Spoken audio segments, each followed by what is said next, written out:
Parashat HaShavua, Vayera. C'est une drôle d'histoire. Avraham Avinu, c'était Amoud HaChesed. C'est quoi Amoud HaChesed? Le pilier du Chesed. Comme le sage nous enseigne que le monde tient sur 3 piliers. HaTorah, Avoda, Gemilut Chassadim. C'est-à-dire, Torah, c'est l'étude de la Torah.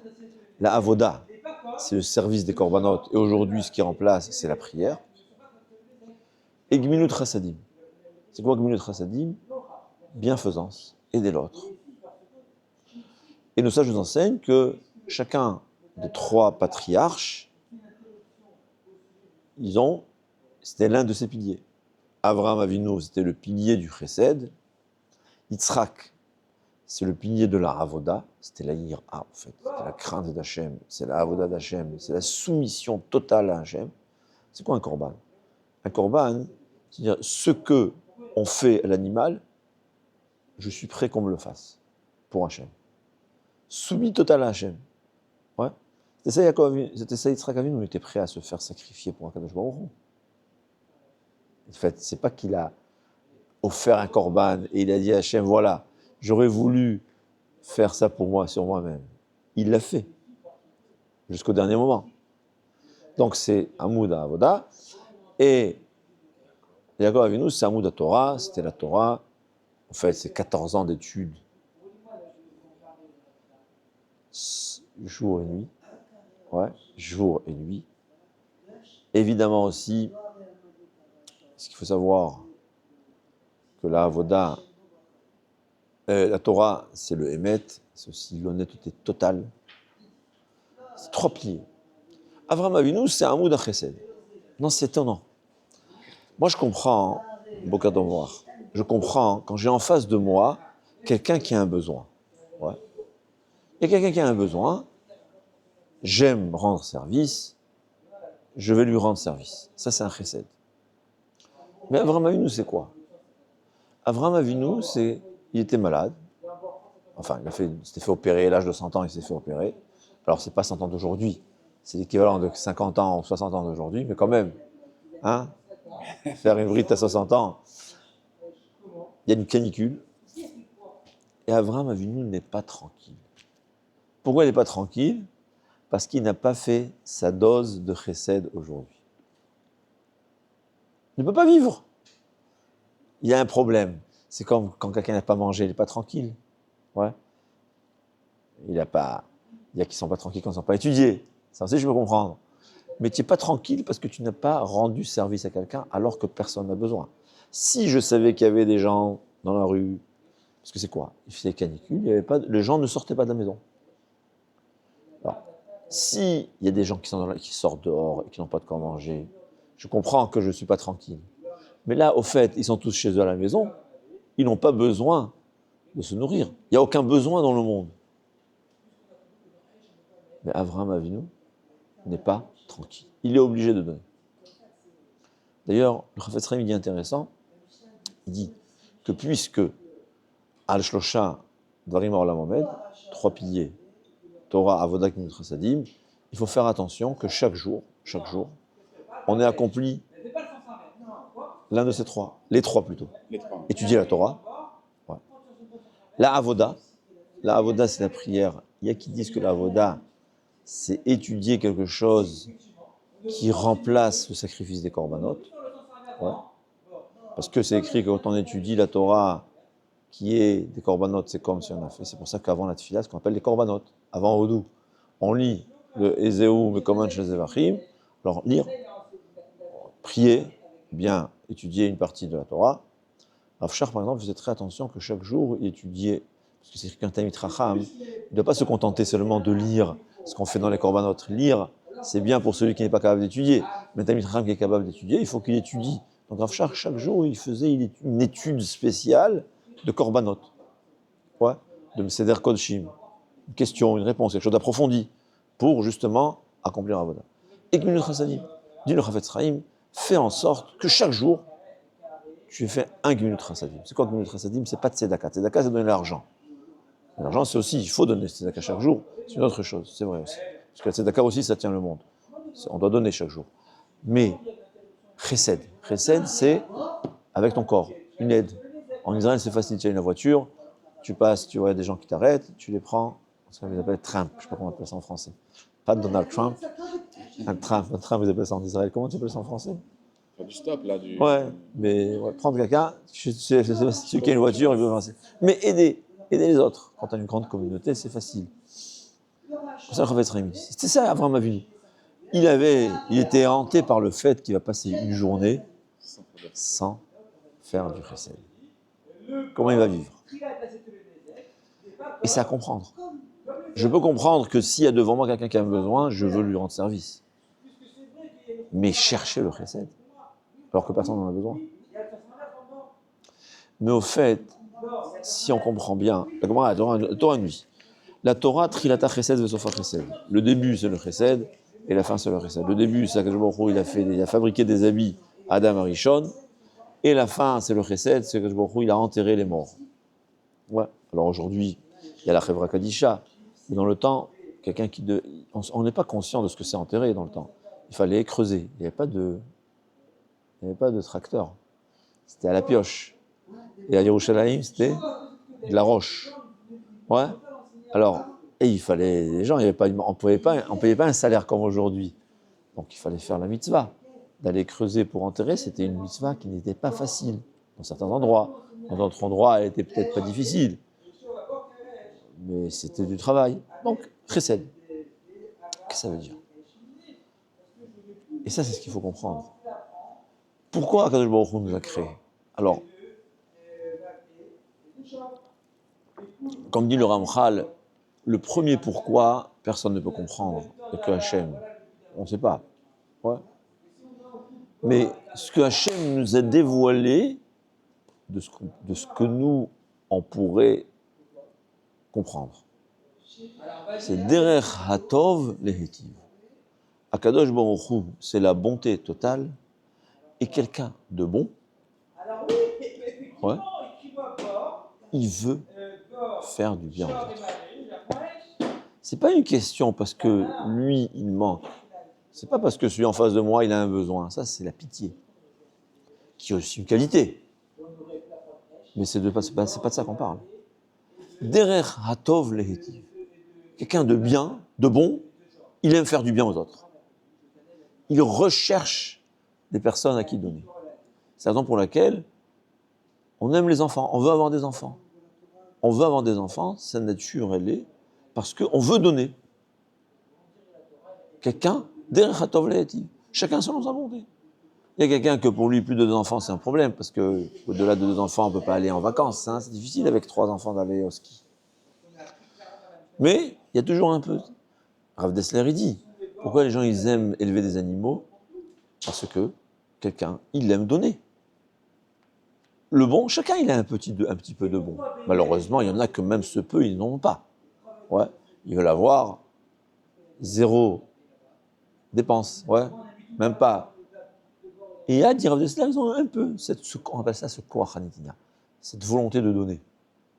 C'est ça le chesed, cette volonté de donner. Cette volonté de donner, puisque Akadosh Baruch Hu, c'est la bonté totale, il a une volonté totale de donner, comme explique le Ramchal, qu'on va essayer de répéter ces paroles, et l'homme qui a été créé à son image, selon chacun son niveau. Chacun selon son niveau. Il y a qui ont reçu un peu de cette qualité, en fait, c'est l'homme qui peut se travailler, c'est à l'homme chacun de décider quel chemin à prendre. Il y a celui qui est l'égoïsme total, mais même l'égoïsme total, il a toujours un peu cette volonté de donner, alors ça va se traduire par élever un chien. Parce que ça demande moins d'efforts que d'élever un enfant. Et on a d'autres qui a 10 enfants et il en veut encore 10. Et il y a celui qui est au service de tout le monde. C'est Akadosh Baruch Hu. Akadosh Baruch Hu, c'est Derech Hatov Lehetiv. Comme explique le Ramchal, pourquoi il nous a créés? Ouais. Dieu nous a créés, il a voulu donner. Donc il nous a créés pour nous donner. Et nous donner, comme il dit le Ramchal, ce qu'il y a de mieux au monde, qui est quoi? Lui-même. Être comme Dieu. L'homme, c'est pas tout le monde qui peut arriver à ça. Mais on a chacun, comme on dit, un peu de ça, ça veut dire. C'est ça le Olam Haba. Le Olam Haba, c'est être proche de Shem au point où Talmid Chacham, qui est greffé à Kadosh Baruch Hu, qui a le même plaisir que Kadosh Baruch Hu lui-même a. C'est incroyable. Kadosh Baruch Hu a créé l'homme parce qu'il a voulu donner. C'est quand quelqu'un il veut donner, alors il va avoir un enfant. Mais attends, mais si tu n'as pas d'enfant, tu vas pas donner. Mais j'aime donner. À Kadosh Baruch Hu, c'est comme ça. Il a voulu donner et il nous a créé pour nous donner le Olam Haba. C'est quoi le Olam Haba? Le paradis, c'est pas comme certains s'imaginent. Hein, il a dit pourquoi je ne veux pas dire quoi, il ne boit pas du vin. Il ne boit pas du vin, parce que si tu ne bois pas du vin ici, là-bas tu auras du vin. Je dis, mais ici, là-bas il n'y aura pas de bière. On boit la bière. Ouais. C'est quoi là-bas? C'est 72. C'est pas ça le Olam Haba. Le Olam Haba, c'est la proximité que je vois. C'est le plus grand plaisir possible, inimaginable, comme chez Korah Droar Ba'olam Haba. Un moment, une seconde de ce plaisir d'être proche d'Akadosh Baruch Hu, qui est le plus petit Olam Haba qu'on peut avoir, c'est un plaisir plus grand que tous les plaisirs de ce monde, de toute l'humanité. Tu concentres tous les plaisirs, les milliards, les centaines de milliards de plaisirs, tu les concentres en un moment, c'est moins intense que le plus petit plaisir qu'on aura d'être proche d'Hachem, puis proche à des milliards de kilomètres d'Hachem. C'est de ça qu'on parle. Avec la Torah et les mitzvot, on peut s'approcher d'Hachem au point où un Talmid Chacham, il est greffé à Hachem. Donc, c'est Hachem. Hachem, il aime donner Derech HaTov Le'etiv. C'était ça, Avraham Avinu. Avraham Avinu, c'était la bonté totale. La bonté totale, il était obligé de donner. C'est la nature, c'est la vérité. Je veux aider, je recherche aider les gens. Pas parce que lui, il est en besoin, parce que c'est mon plaisir. Et là, j'aime toujours répéter ce Dvar Torah de Rav Dessler. Rav Dessler, il dit, il y a qui demande que celui qui fait du chesed, il est mieux qu'Akadosh Baruch Hu. Pourquoi? Bon. Parce que celui qui fait du chesed, tu le réveilles à 2h du matin. Il dépense de l'argent. Il fait des efforts. Non? On m'agace. Hein? J'étais aux États-Unis chez quelqu'un, sa maison, j'étais hébergé chez quelqu'un, sa maison, elle est ouverte à tout le monde. Il te donne le code de la porte, tu rentres quand tu veux, tu as ta chambre là-bas, 5 étoiles, 6 étoiles peut-être. Ouais, quand tu veux. Mais attends, ça t'embête pas? Ça m'embête, non? Tu viens, tu n'as pas d'intimité. Tu rentres quand tu veux. C'est même pas que tu rentres par en bas ou non, tu es obligé de passer par la cuisine, tu le vois. Bonjour. Alors, des fois, ça, il me dit des fois que c'est des gens agréables, mais des fois, c'est pas toujours comme ça. Hein? Quand on fait du chesed, on perd dans l'affaire. De l'argent, du temps, des efforts. Akadosh Baruch Hu, quand il fait du chesed, il perd quelque chose. Alors, on pourrait dire que quelqu'un qui fait du chesed, il est plus grand qu'Hachem, chas v'shalom. Il faut comprendre. Dit Rav Dessler, celui qui pose une question pareille, c'est quelqu'un qui fait du chesed. Mais ce n'est pas un Baal chesed. Baal chesed, c'est quelqu'un qui a acquis cette mida. Demandez à Avraham Avinu, dis-moi, c'est très difficile pour toi, à 100 ans, d'aller préparer, hein? Il a égorgé 3 vaches pour chacun leur faire une langue entière, hein? Tu es malade, tu es vieillard, canicule, il n'y a pas d'aclim. Hein? Il n'y a pas d'aclim. C'est pas trop d'efforts pour toi. Qu'est-ce qu'il va te répondre? Des efforts, c'est mon plaisir. Il était malade parce qu'il ne pouvait pas faire ça. Quand quelqu'un est un Baal Chesed, il ne comprend pas ta question. Il dit quoi? C'est un effort? C'est mon plaisir. Au contraire, si tu lui dis que tu ne l'as pas appelé à 2h du matin parce que tu ne voulais pas le réveiller, il va s'énerver contre toi. Ouais, il va t'en vouloir. Tu étais en nécessité, tu ne m'as pas appelé, comment tu as osé ne pas m'appeler? C'est ça le Chesed. C'est ce que Hachem nous demande. Et quand quelqu'un il a acquis cette mida-là, cette truc-là, il faut savoir, on est proche de ce que explique le Ramchal au fait. Toutes les mitzvot qu'Hachem a données, et personne ne peut être plus intelligent qu'Hachem, parce qu'Hachem, il sait comment. Ouais. C'est pour devenir comme Hachem. Ressemble, j'ai dit ça, pour transformer notre ADN animal en un ADN divin. C'est ça le Torah des mitzvot. Et personne ne sait. Quand les tfilines, ça nous aide. Comment? Je ne sais pas. Mais il y a certaines cellules dans notre corps qui deviennent divines seulement grâce aux tfilines. Je ne parle pas de manger kasher. Shrita, c'est le Midrash qui dit. Veri Akadosh Baruch Hu, il a une différence. Qu'est-ce que ça peut déranger Hachem si tu manges un animal, tu l'as égorgé par le cou ou tu l'as tué par la nuque? Quelle est la différence pour Hachem? Pour Hachem, il n'y a pas de différence. Mais pour moi, il y a la différence. Quand moi, c'est ce que le Midrash nous dit, quand moi je mange un animal qui n'a pas été égorgé comme il faut, je deviens animal. Et j'arrive en haut, je ne pourrais pas être proche d'Hachem. Donc Hachem, il veut qu'on change notre ADN. C'est quoi l'ADN? Si je fais un chesed avec ouf, j'ai pas changé mon ADN. Alors il faut le faire, parce que c'est quand même un peu. Même une mitzvah que je fais avec un ouf, ça fait quelque chose.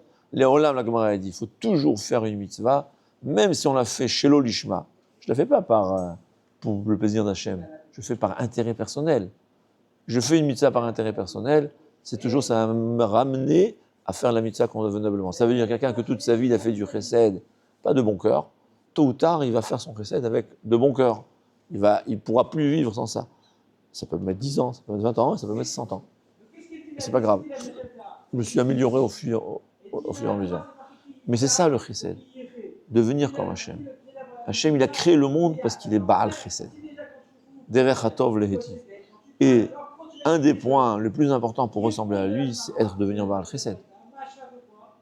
Évidemment, avec tous les autres 613 mitzvot. Ouais. On ne peut pas venir avec... on va être estropié là-bas. Être Baal chesed, mais sans pied ni main. Pourquoi? Parce qu'il n'y a pas mis les tefilines et je sais pas... Bon, c'est mieux que rien. C'est dommage. Quand c'est pour ça qu'il faut toute la Torah et les mitzvot. En tout cas, c'était ça ce qu'Abraham Avinu nous a appris. Pas seulement faire du chesed, être un Baal chesed. Être quelqu'un que son plaisir, c'est d'aider les autres. Il n'est pas tranquille s'il n'aide pas les autres. Sa tête, elle est occupée à aider les autres. Tout le temps, il réfléchit comment je peux aider les autres. Il voit quelqu'un, comment je peux les aider. C'est ce que Hachem veut donner. Et quand on est comme ça, en haut, on se rapproche d'Hachem. On a le même ADN qu'Hachem, alors on pourra s'approcher de lui. Mais si toute ma vie j'étais là, rien que penser à moi, eh ben, ça va être difficile ensuite d'être proche d'Hachem. En tout cas, être comme Abraham a vu.